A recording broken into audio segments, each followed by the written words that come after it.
நம்ம வந்து தயிர்ன்றதை தினசரி நம்ம உணவுல சேர்த்துக்கணும் அப்படின்றது எல்லாரும் வந்து ரெக்கமெண்ட் பண்ற ஒரு விஷயம். ஸோ தயிரை வந்து சிலப்போ நம்ம வந்து நினைச்சுப்போம் அதை எடுத்துக்கிறனால நம்ம த்ரோட் இதாகுதோ இல்லை நம்மளுக்கு சளி பிடிக்குமோ அந்த மாதிரியான சில பயம் இருக்கும். ஸோ நம்ம வந்து தயிரை வந்து எப்பவுமே சொல்லுவாங்க, நல்ல ஒரு கரண்டியை வந்து அடுப்பில் நல்லா வந்து சூடு பண்ணிட்டு அதில் தயிரை போட்டுட்டு சாப்பிட்டோம் அப்படின்னா நம்மளுக்கு வந்து அது வந்து இந்த மாதிரி சளி பிடிக்கிறது இந்த மாதிரியான தொந்தரவுகள் இருக்காதுன்னு சொல்லுவாங்க. ஸோ அதையும் தாண்டி நம்ம வந்து மோர் குழம்பா கூட சாப்பிடலாம். ஸோ இந்த பனிக்காலத்தில் நம்ம வந்து தயிர் அவாய்ட் பண்ணாமல் நம்ம வந்து மோர் குழம்பா வந்து அப்பப்போ எடுத்துக்கலாம். ஸோ நம்ம இன்னைக்கு வந்து மோர் குழம்பு எப்படி பண்ணுறதுன்றத பார்க்கலாம். மோர் குழம்பு இன்னைக்கு வந்து நம்ம பூசணிக்காய் போட்ட ஒரு மோர் குழம்பு பண்ண போகிறோம். பூசணிக்காய் கட் பண்ணி வச்சுருக்கேன். கொஞ்சமாக மோர் குழம்புக்கு தேவையான தேங்காய், பச்சை மிளகாய், இஞ்சி, அதுக்கப்புறமா வந்து ஒரு ஸ்பூன் பச்சரிசி, ஒரு ஸ்பூன் துவரம்பருப்பு. இது ரெண்டையும் வந்து அரை மணி நேரம் முன்னாடி ஊற வச்சிருக்கேன். ஸோ நம்ம இப்போ வந்து மோர் குழம்பு பண்ணுறதுக்கு முதல்ல வந்துட்டு மிக்சி ஜாரில் சில பொருட்கள் அரைக்க போகிறோம். ஸோ அதுக்கு முதல்ல நான் வந்து மிக்சி ஜார் எடுத்திருக்கேன். ஸோ மோர் குழம்புக்கு முதல்ல நம்ம வந்து தேங்காய் துருவல் வந்துட்டு ஒரு 2 டேபிள் ஸ்பூன் அளவுக்கு இருக்கும். ஸோ ஒரு 2 டேபிள் ஸ்பூன் அளவுக்கு தேங்காய் துருவல் சேர்க்குறோம். இஞ்சி வந்து ஒரு விரல் நீள அளவு எடுத்து அதை நல்லா கட் பண்ணி வச்சுருக்கேன். இந்த இஞ்சி அதில் சேர்க்குறோம். பச்சை மிளகாய் காரத்துக்கு ஏற்ற மாதிரி எடுத்துக்கலாம். நான் வந்து ஒரு 6 மிளகாய் எடுத்திருக்கேன். துவரம் பருப்பு பார்த்தோன்னா ஒரு அரை மணி நேரத்துக்கு முன்னாடி ஊற வச்சுருக்கேன். அது வந்து ஒரு ஸ்பூன் துவரம் பருப்பு. ஸோ அரை மணி நேரம் ஊறிட்டுருக்கு. இதையும் இதில் சேர்க்குறோம்.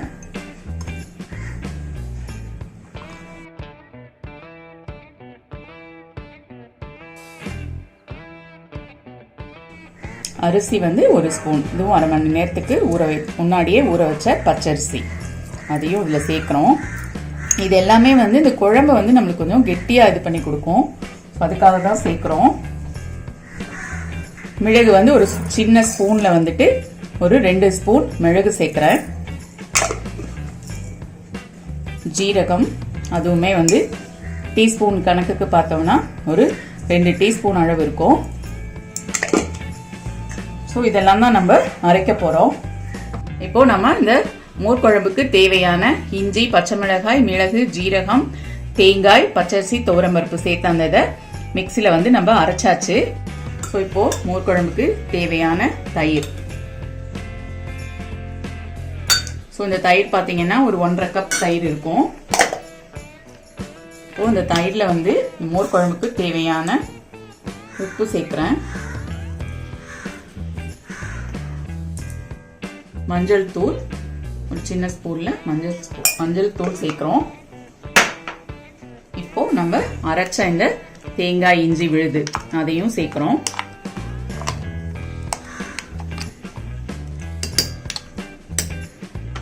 இப்போ நம்ம இதை எல்லாத்தையும் கலந்து விட்டுக்கலாம். நல்லா மத்து வச்சு கடைஞ்சிக்கலாம். இல்லை பெரிய மிக்சி ஜாரில் நம்ம லேசாக மோரை வந்து கடைஞ்சிக்கலாம். மத்து வச்சு கடைஞ்சாலே போதும்.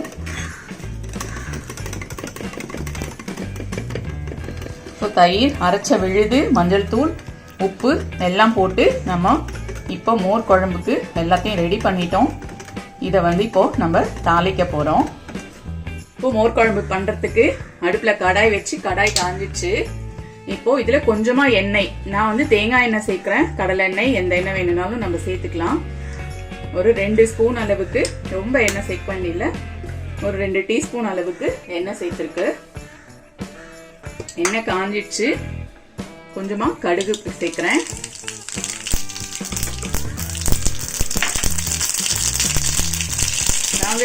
காஞ்ச மிளகாய் ஒரு 3 காஞ்ச மிளகாய் எடுத்து வச்சிருக்கேன். கொஞ்சம் பெருங்காயம், ஒரு டீஸ்பூன் பெருங்காயம், காஞ்ச மிளகாய் இதுல சேர்க்கிறோம். தேவையான அளவு நம்ம கருவேப்பிலை சேர்த்துக்கலாம்.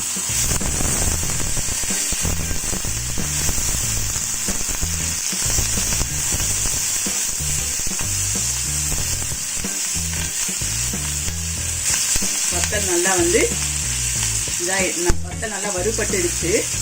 இப்போ நம்ம இதுல பூசணிக்காய் சேர்க்கிறோம். இந்த பூசணிக்காய் வந்து நம்ம வந்து விருப்பம் இருந்தால் சேர்த்துக்கலாம். ஸோ நம்ம ஏதாவது ஒரு காய் சேர்ப்போம்.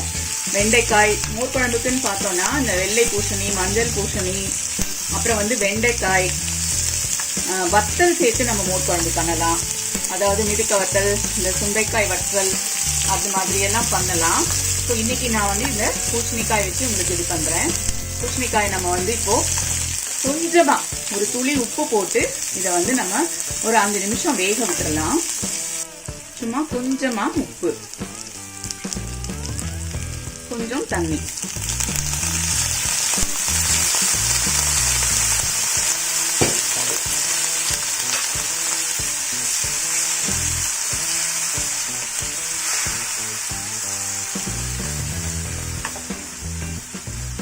பூசணிக்காய் வந்து ஒரு நீர்ச்சத்து காய் தான்.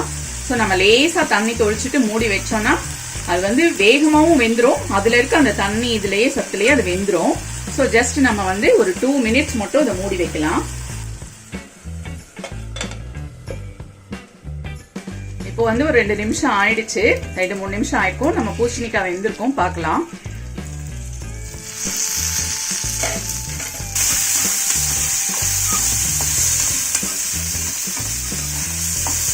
பூசணிக்காய் பார்த்தா கலரே மாறி இருக்கு, உங்களுக்கு பார்த்தா தெரியும். ஸோ அதனால பூசணிக்காய் வந்து வெந்துடுச்சு. நம்பினாலும் நல்லா இருந்தா நம்ம இது பண்ணா நல்லா பிரிஞ்சு பிக்க வருது. ஸோ நல்லா வெந்துடுச்சு, கலர் மாறிடுச்சு. இப்போ நம்ம கலந்து வச்ச மோர் குழம்பு எல்லாம் போட்டு வச்சிருந்தோம், அதை வந்து இதுல சேர்க்கலாம்.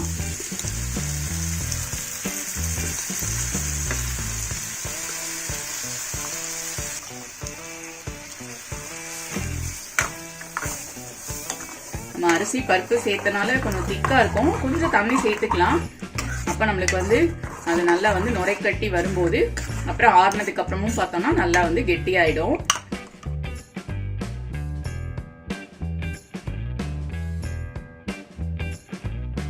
மோர் குழம்பு பார்த்தோம்னா இந்த அளவுக்கு நம்ம வந்து தண்ணியா வைக்கலாம். ஸோ இது வந்துட்டு நுரை கட்டி வரும்போது ஆறுனதுக்கு அப்புறம் நம்மளுக்கு கரெக்டான கன்சிஸ்டன்சில இருக்கும். ஸோ இந்த மாதிரி பண்ணிட்டு நீங்க வந்து ஏதாவது ஒரு கண்டெய்னர்ல எடுத்து வச்சுட்டு எப்போ வேணுமோ அப்போ வந்து லேசா அதை வந்து ஒரு 2-3 வாட்டி நுரைக்க விட்டு நம்ம வந்து சாப்பிடலாம். ஈவன் உப்பு இதெல்லாம் சரியா இருக்கான்றதையும் நம்ம வந்து செக் பண்ணிக்கலாம். ஸோ இது வந்து நுரைச்சி வர வர நம்ம வெயிட் பண்ணுவோம். இப்போ மோர் குழம்பு வந்து கொஞ்சம் நல்லா நுரைச்சி வருது. நம்ம இப்போ ஒரு தடவை கலந்து விட்டுடலாம் இதை. ஸோ இதே மாதிரி 2வது தடவையும் அதே மாதிரி கொஞ்சம் நுரை கட்டி வரும். அப்போ நம்ம கலந்து விட்டுட்டு அப்புறம் 3வது தடவையா அந்த மாதிரி நுரை கட்டும் போது நம்ம ஆஃப் பண்ணிடணும். மோர் குழம்பு வந்து நம்ம ரொம்ப நேரமும் கொதிக்க விட்டுறக்கூடாது, கொதிச்சிடக்கூடாது. நுரை கட்டி வரும்போதே நம்ம ஆஃப் பண்ணிடணும், இல்லைன்னா அது நீர்த்து ஒரு மாதிரி பிரிப்பிரியா ஆயிடும். ஸோ இப்போ ஒரு தடவை நம்மளுக்கு நுரை கட்டி நம்ம கலந்து விட்டுருக்கோம். ஸோ இன்னும் வந்து ஒரு 2வது தடவை 3வது தடவை ரொம்ப டைம் ஆகாது, ஜஸ்ட் ஒரு 5 மினிட்ஸில் ரெடி ஆகிடும். நம்ம பக்கத்துலேயே இருந்து ஆஃப் பண்ணிடணும். ஸோ நுரைச்சி வருது. இப்போ வந்து மறுபடியும் நம்ம ஒரு வாட்டி கலந்து விட்டுட்டு ஒரு நிமிஷத்தில் நம்ம ஆஃப் பண்ணிடலாம்.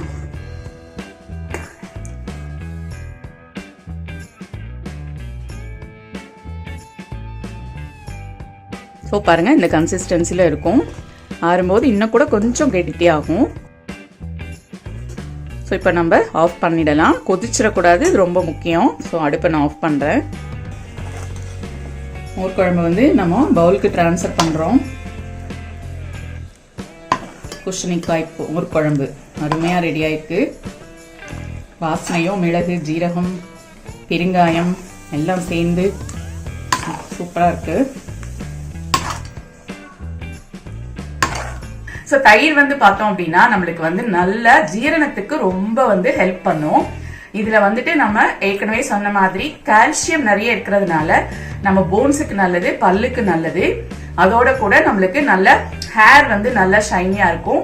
நம்ம ஸ்கின் வந்து நல்லா வந்து பளபளப்பா இருக்கிறதுக்கு நம்மளுக்கு தயிர் வந்து ஹெல்ப் பண்ணும். ஸோ அதனால கண்டிப்பா எல்லாரும் வந்துட்டு தயிரை வந்து கண்டிப்பா உணவுல சேர்த்துக்கோங்க. மோர் குழம்பா பண்ணி சாப்பிட்டீங்கன்னு சொன்னா கண்டிப்பா உங்க எல்லாருக்கும் ரொம்ப பிடிக்கும். ஸோ மறுபடியும் இதே மாதிரி ஒரு சமையல் குறிப்புடன் சந்திப்போம். நன்றி.